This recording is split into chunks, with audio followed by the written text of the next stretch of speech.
Hello students. आप लोग scheduling algorithm पढ़ रहे थे। प्रीवियस लेक्चर में आप लोगों ने first come first serve scheduling algorithm पढ़ा है और नेक्स्ट हम बताने जा रहे हैं shortest job first scheduling algorithm. तो अगर आप लोगों ने ध्यान से पढ़ा होगा first come first serve scheduling, जो कि सिंपलेस्ट शेड्यूलिंग एल्गोरिथम है, वो अगर सही से समझा होगा तो अब आपको आगे दिक्कत नहीं आनी चाहिए। ठीक है, तो अब आगे बढ़ते हैं shortest job first scheduling algorithm में। This algorithm associates with each process the length of latter's next CPU burst. When the CPU is available, it is assigned to the process that has the smallest next CPU burst. If two processes have the same length next CPU burst, FCFS scheduling is used to break the tie. This algorithm is considered to be an optimal algorithm as it gives the minimum average waiting time for a given set of processes.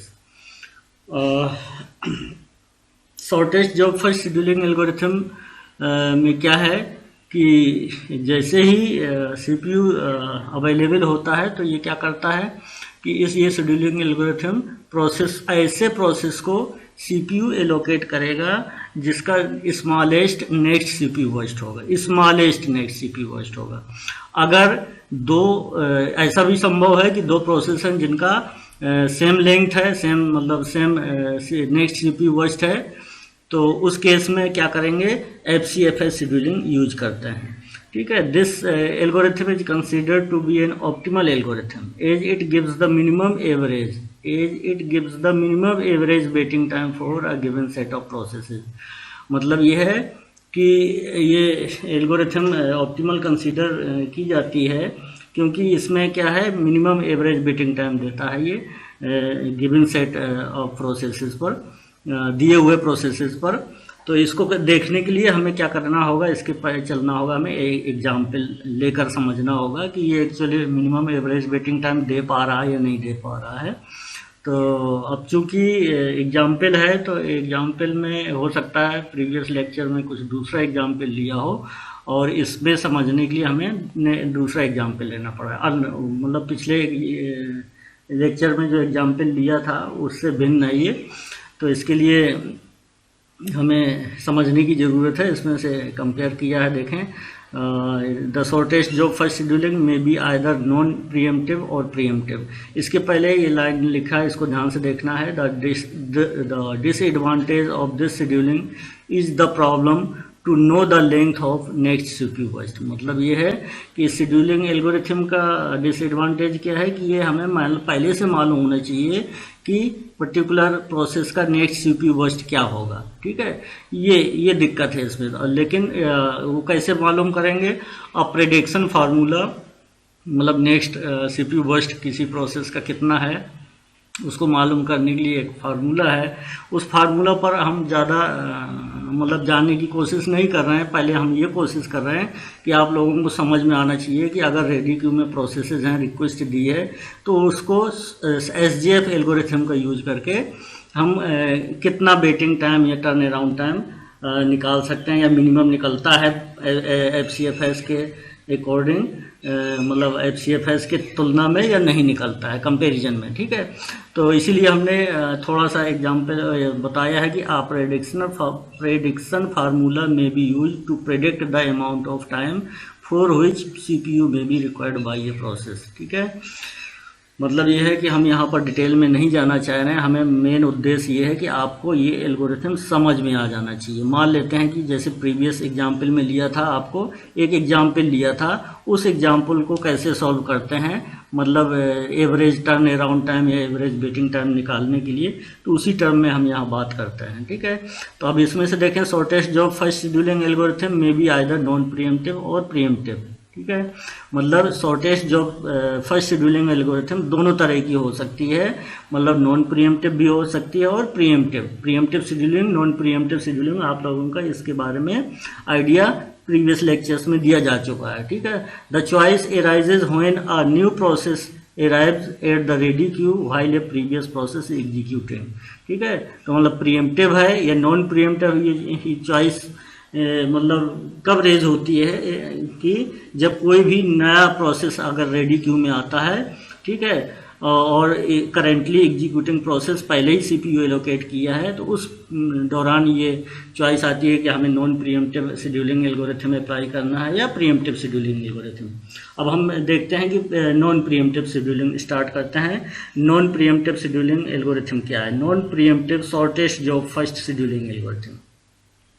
एसजीएफ आपको बताया गया कि दोनों हो सकती हैं, non pre-emptive और pre-emptive. तो शुरू करते हैं नॉन प्रीएम्प्टिव एसजीएफ शेड्यूलिंग एल्गोरिथम, ठीक है। This algorithm allows the currently running process to finish its CPU burst. This algorithm allows the currently running process, मतलब जो करेंटली प्रोसेस रन कर रहा है इस पर्टिकुलर एल्गोरिथम के तहत का मतलब कौन सी? Non preemptive shortest job first scheduling algorithm के तहत जो भी पर्टिकुलर प्रोसेस सीपीयू को एलोकेट किए हैं वो तब तक रिलीज नहीं करेगा जब तक उसका एग्जीक्यूशन कंप्लीट नहीं हो जाता। तो सिंपल हम एग्जांपल लिए हैं। Let us see the performance of this algorithm against the following set of processes. Set of processes हमने लिए हैं 4 प्रोसेस, ठीक है, 4 प्रोसेस का सेट लिए हैं। मान लेते हैं कि ये रेडी क्यू में आए हैं, ठीक है। इसी तरह से एक एग्जाम्पल लिया था हमने FCFS में, वहाँ पर 3 प्रोसेस का लिया होगा, यहाँ पर 4 प्रोसेस का लिया है कि आपको थोड़ा सा और अच्छे से समझ में आए तो डिटेल में बताने की कोशिश करते हैं। तो मान लेते हैं रेडी क्यू में ये प्रोसेस आ रहे हैं, कौन कौन से, किस ऑर्डर में आ रहे हैं? P1, P2, P3, P4, P1, P2, P3, P4 किस ऑर्डर में आए हैं? देखो ऑर्डर से पता चल रहा है, ये अराइवल टाइम दिया है, अराइवल टाइम दिया गया है। P1 आया है 0 मिली सेकेंड, फिर उसके आने के 1 मिली सेकेंड बाद प्रोसेस P2 आ गया है, और प्रोसेस P2 के 1 मिली सेकेंड आने के बाद, इसका मतलब टोटल का क्या हो गया? 1 मिली सेकेंड बाद प्रोसेस P2 आया, फिर उसके 1 मिली सेकेंड बाद, इसका मतलब टोटल कितना टाइम हो गया? 2 मिली सेकेंड बाद, 2 मिली सेकेंड बाद प्रोसेस P3 आया, 2 मिली सेकेंड। इसका मतलब क्या है?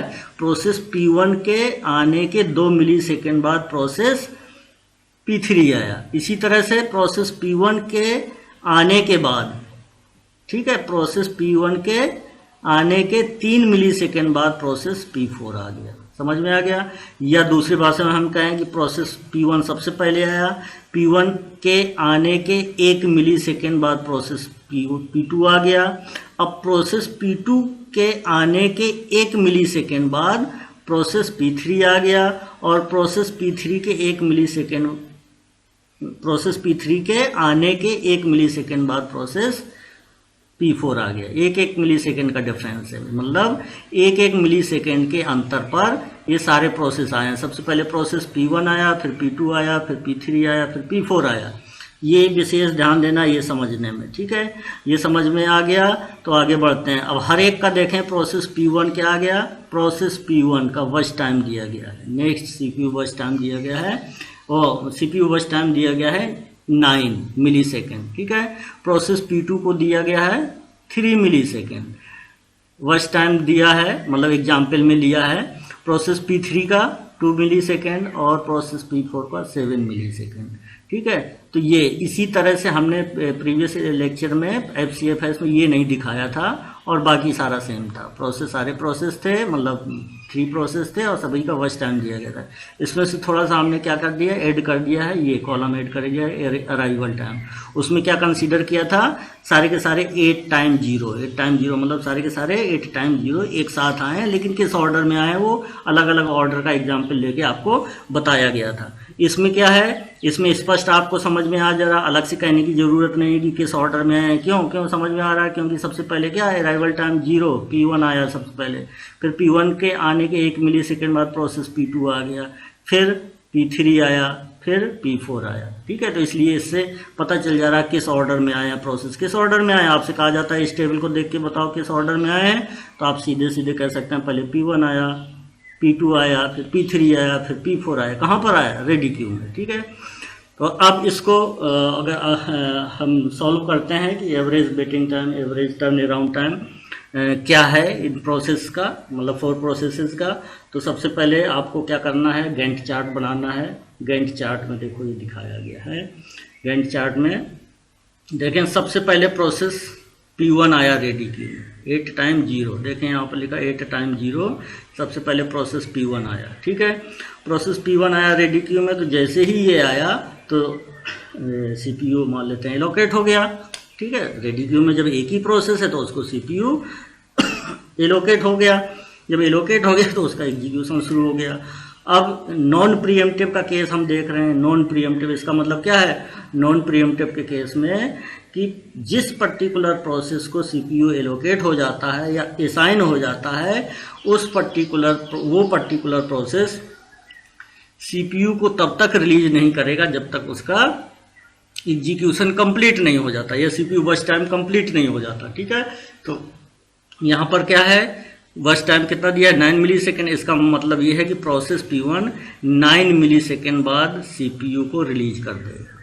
9 मिली सेकेंड बाद CPU को रिलीज कर देगा, या ये दूसरी भाषा में हम कहें कि 9 मिली सेकेंड बाद अब रेडी क्यू में जितने भी प्रोसेस हैं उनके लिए CPU अवेलेबल है। ठीक है, उनके लिए CPU अवेलेबल है। तो जितने भी प्रोसेस का मतलब क्या हुआ, कितने प्रोसेस हैं रेडी क्यू में? देखें इसको टाइम कितना लगा, 9 मिली सेकेंड, और ये उसी दौरान ये तीनों आ गए।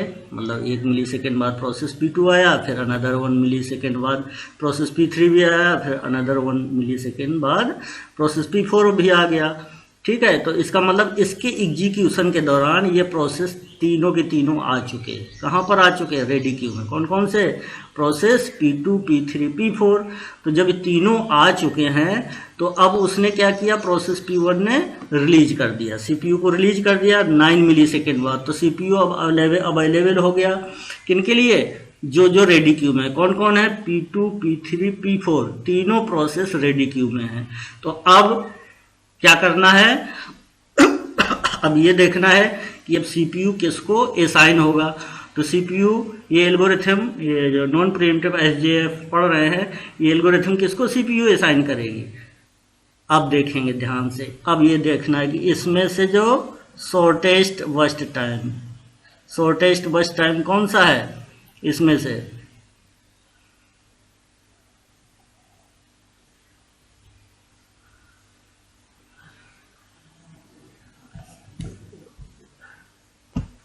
देखें फिर से, इसको ध्यान देना है कि प्रोसेस P1 ने कब रिलीज किया है? 9 मिली सेकेंड बाद। 9 मिली सेकेंड के बाद बाकी सारे के सारे प्रोसेस रेडी क्यू में आ गए। कौन कौन से? P2, P3, P4। अब यहाँ पर देखना है P2, P3, P4। P2, P3, P4 में बर्स्ट टाइम सबसे स्मॉलेस्ट किसका है? सबसे स्मॉलेस्ट है P2 का। P2 का है। तो अब CPU किसको एलोकेट हो जाएगा? यहाँ पर देखें यही लिखा हुआ है। क्या लिखा हुआ है? When the CPU is available, it is assigned to the process that has the smallest net CPU burst। ठीक है, तो इसका मतलब क्या है? अब रेडी क्यू में सारे के सारे प्रोसेस हैं। कौन कौन से? मतलब P1 के एग्जीक्यूट होने के बाद सारे के सारे प्रोसेस रेडी क्यू में आ गए हैं। प्रोसेस P2, P3 और P4। तो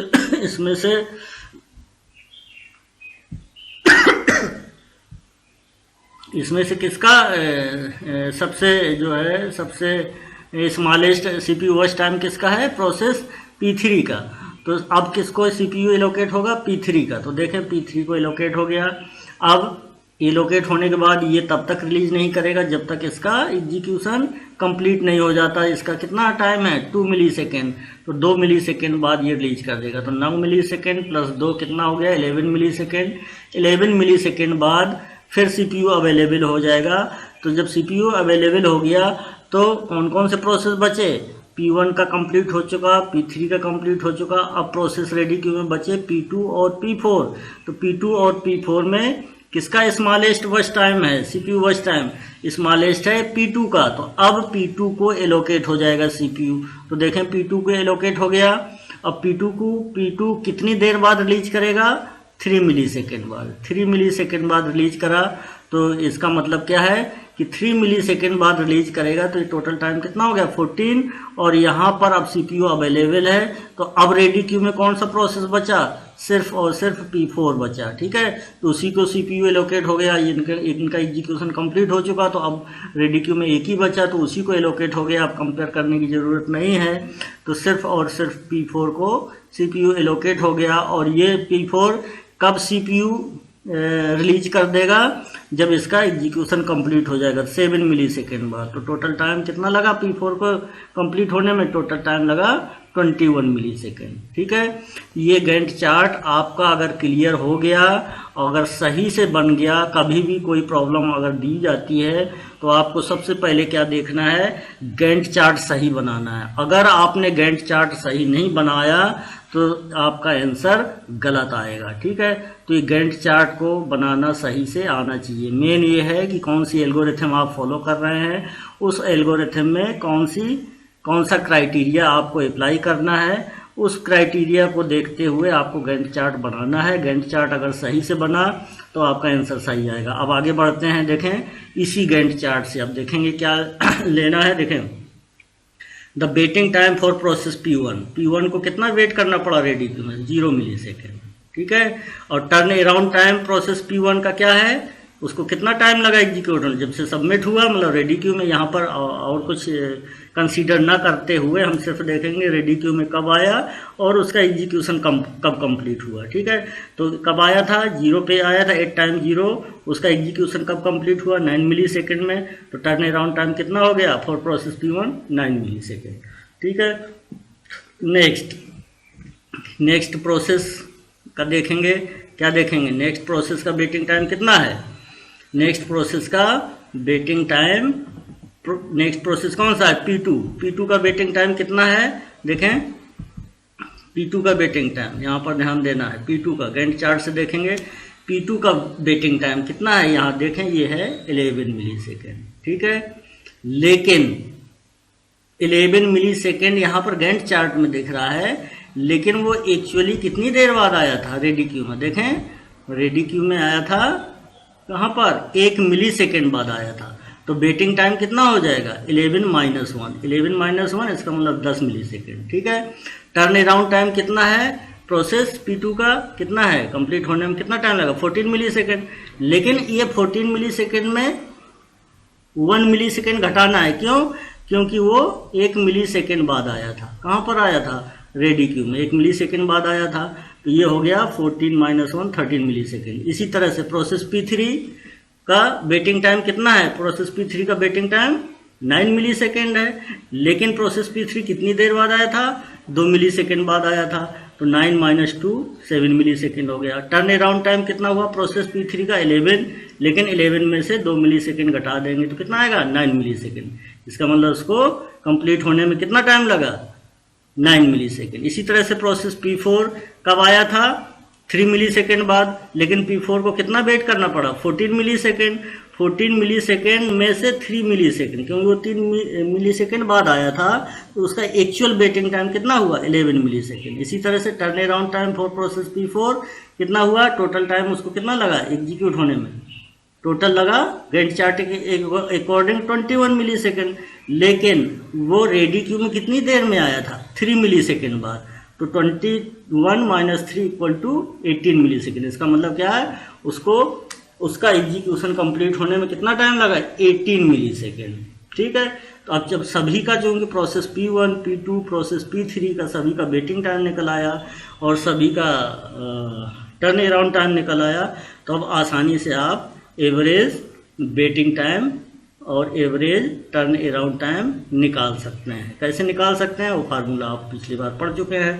तो देखें एवरेज वेटिंग टाइम क्या है, प्रोसेस P0 का वेटिंग टाइम कितना है, P1 का वेटिंग टाइम 0 है, P2 का वेटिंग टाइम कितना है, 10 मिली सेकेंड, प्रोसेस P3 का 7 मिली सेकेंड और प्रोसेस P4 का 11 मिली सेकेंड। तो सभी को इनको आपस में जोड़ के नंबर ऑफ प्रोसेसेस कितने थे, 4, उससे डिवाइड कर दिया।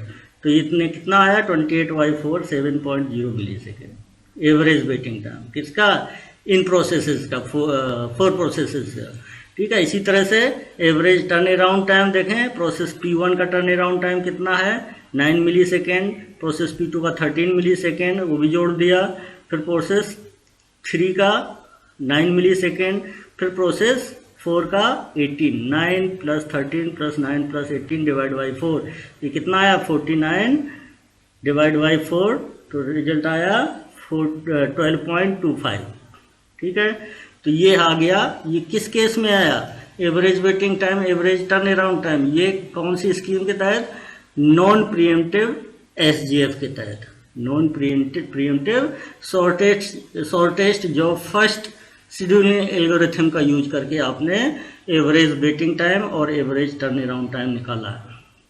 नेक्स्ट चलते हैं अब pre-emptive scheduling algorithm, pre-emptive shortest job first scheduling algorithm. इसको देखें, वही एग्जाम्पल कंसीडर करते हैं, लेकिन इसमें से अंतर क्या है? अंतर ये है कि देखें, a preemptive shortest job first scheduling algorithm will preempt the currently executing process and starts the execution of the process having the smallest next CPU burst.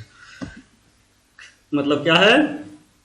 This preemptive scheduling algorithm या this scheduling algorithm will preempt the currently executing process and starts the execution of the process having the smallest next CPU watch time।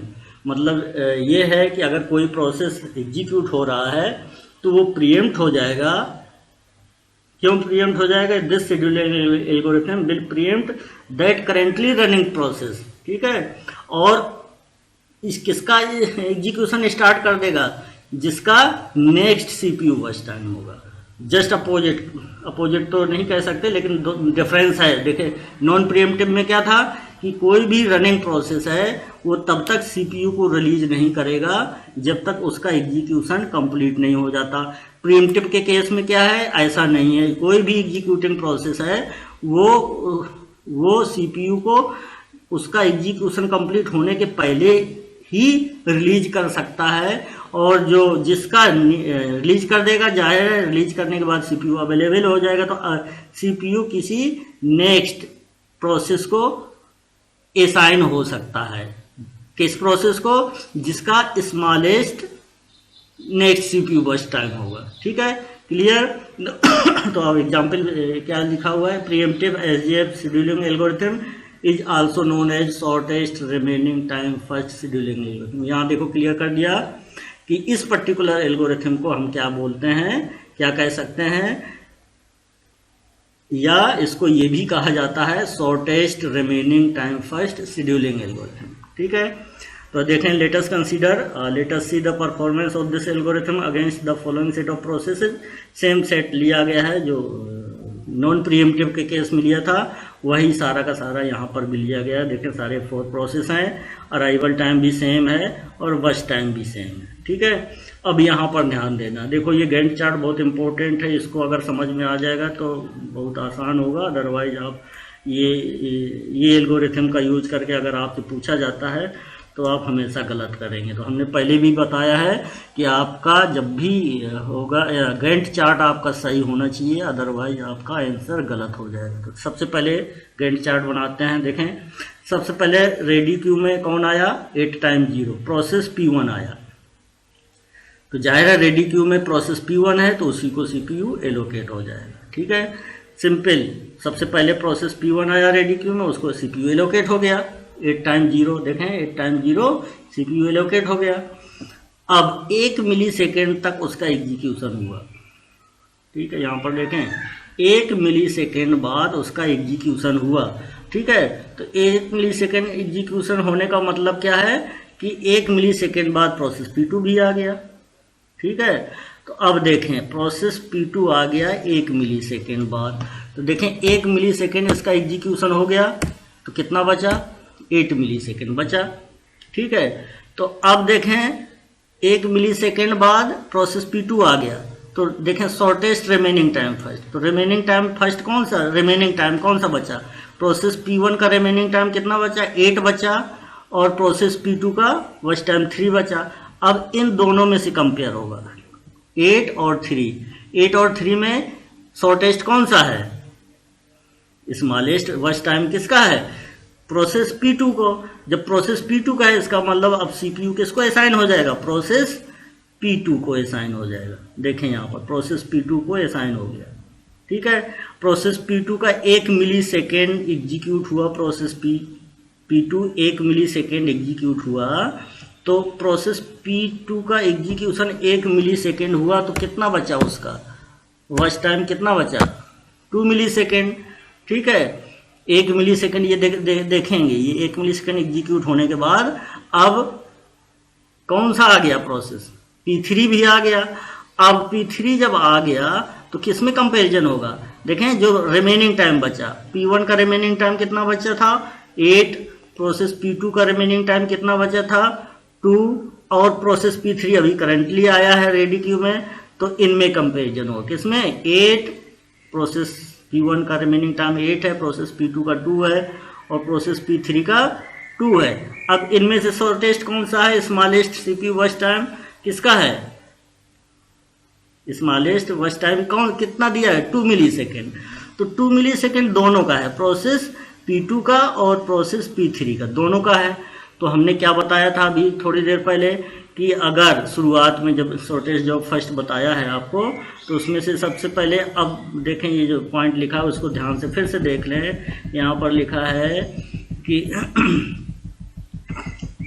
जो अभी थोड़ी देर पहले बताया था, देखें ये लिखा if 2 processes have the same length next CPU burst FCFS scheduling is used to break the time, मतलब दोनों के दोनों प्रोसेस का next CPU burst time same है तो सीपीयू किसको एलोकेट होगा, सीपीयू अब यहाँ पर कौन सी एल्गोरिथम काम करेगी, यहाँ पर FCFS एल्गोरिथम काम करेगी। इसका मतलब क्या है, अब किसको एलोकेट होगा सीपीयू, जो पहले आया था, तो पहले कौन आया था प्रोसेस P2 आया था, तो प्रोसेस P2 को एलोकेट हो जाएगा। देखें 1 मिली सेकेंड बाद प्रोसेस P2 को फिर एलोकेट है, ठीक है।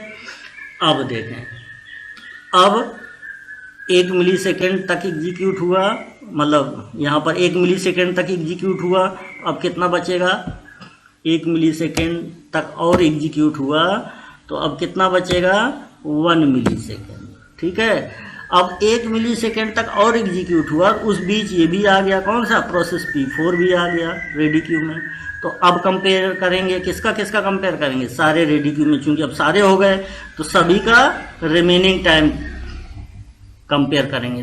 तो P1 का रिमेनिंग टाइम कितना 8, P2 का है 1, P3 का है 2 और P4 का है 7, ये सारे आ गए। इनमें से सबसे स्मॉलेस्ट किसका है प्रोसेस P2 का, तो देखें प्रोसेस P2 को फिर से CPU असाइन हो गया, ठीक है।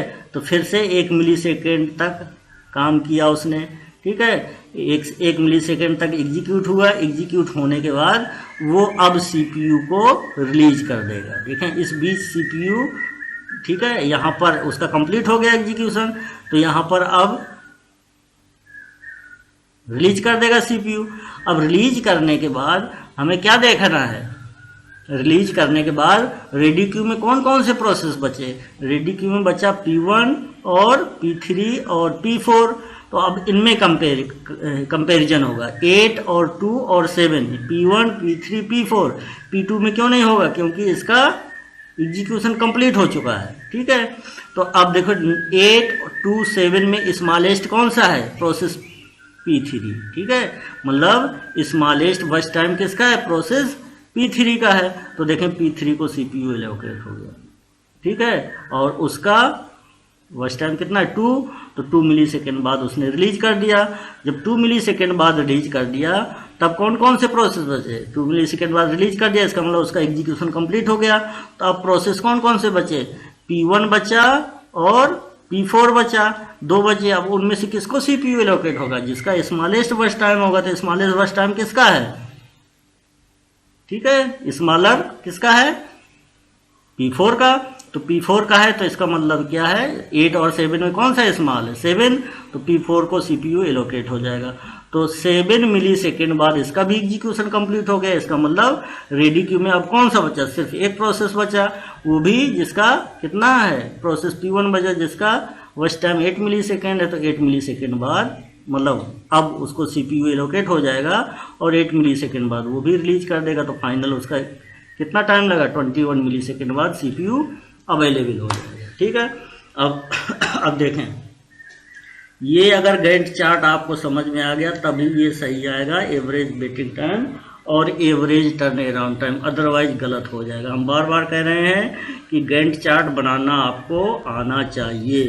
तो जैसे अभी आपको समझाया गया है उसी तरह से गैंट चार्ट आपको समझना है और गैंट चार्ट सही बना है तो देखें आराम से हम वेटिंग टाइम निकाल लेंगे। एवरेज वेटिंग टाइम निकालने के पहले हमें सारे प्रोसेस का वेटिंग टाइम मालूम होना चाहिए। तो देखें अब यहाँ ध्यान देना है, प्रोसेस P1 का वेटिंग टाइम, ठीक, प्रोसेस P1 का वेटिंग टाइम कितना है, ठीक।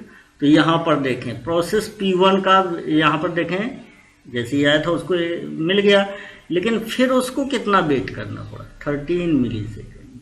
13 मिली सेकेंड बाद उसको फिर से CPU एलोकेट हुआ, लेकिन 13 मिली सेकेंड में ये 1 मिली सेकेंड जुड़ा हुआ है, तो उसका एक्चुअल वेटिंग टाइम कितना हो गया, 13 - 2 12 मिली सेकेंड, ठीक है। इसी तरह से turn around time for process P1, turn around time देखें 21 मिली सेकेंड।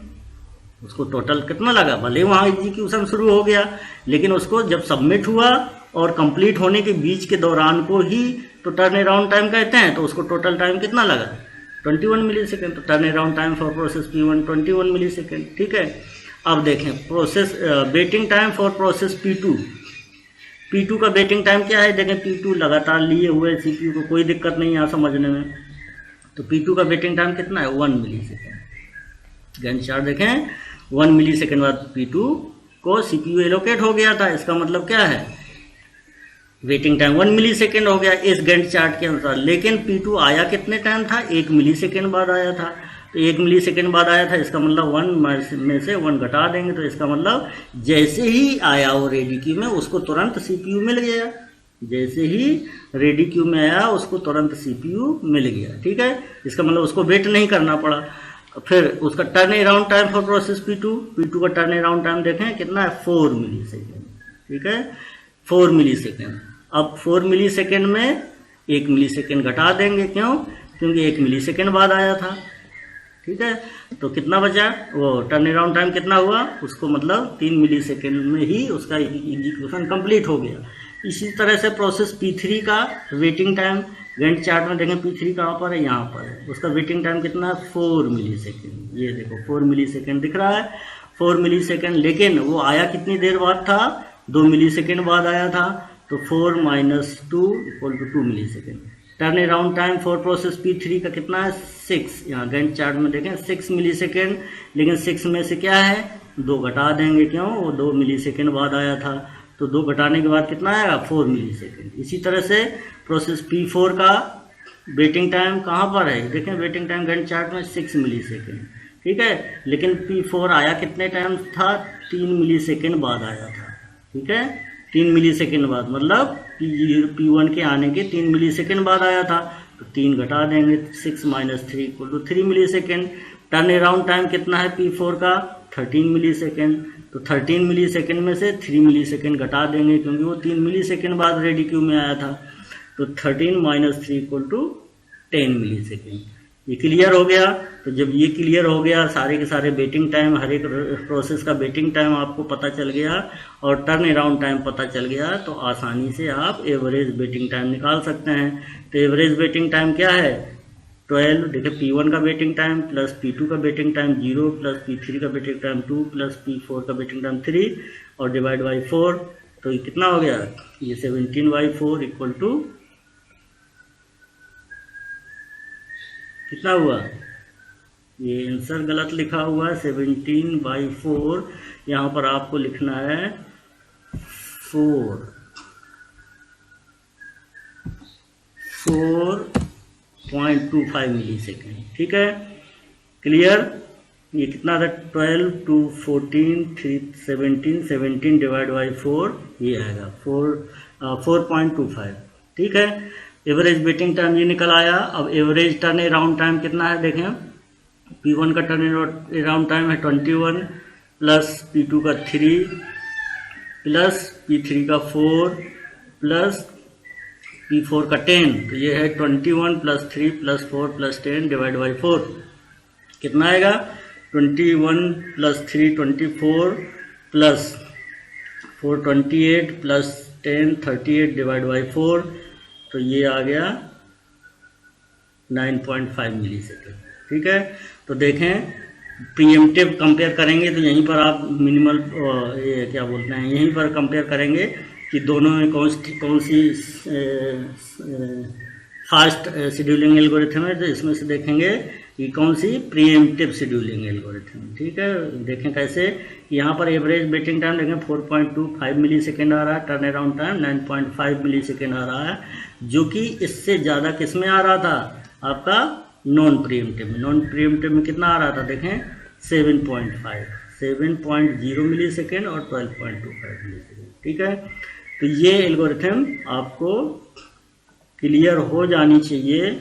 और आगे लेक्चर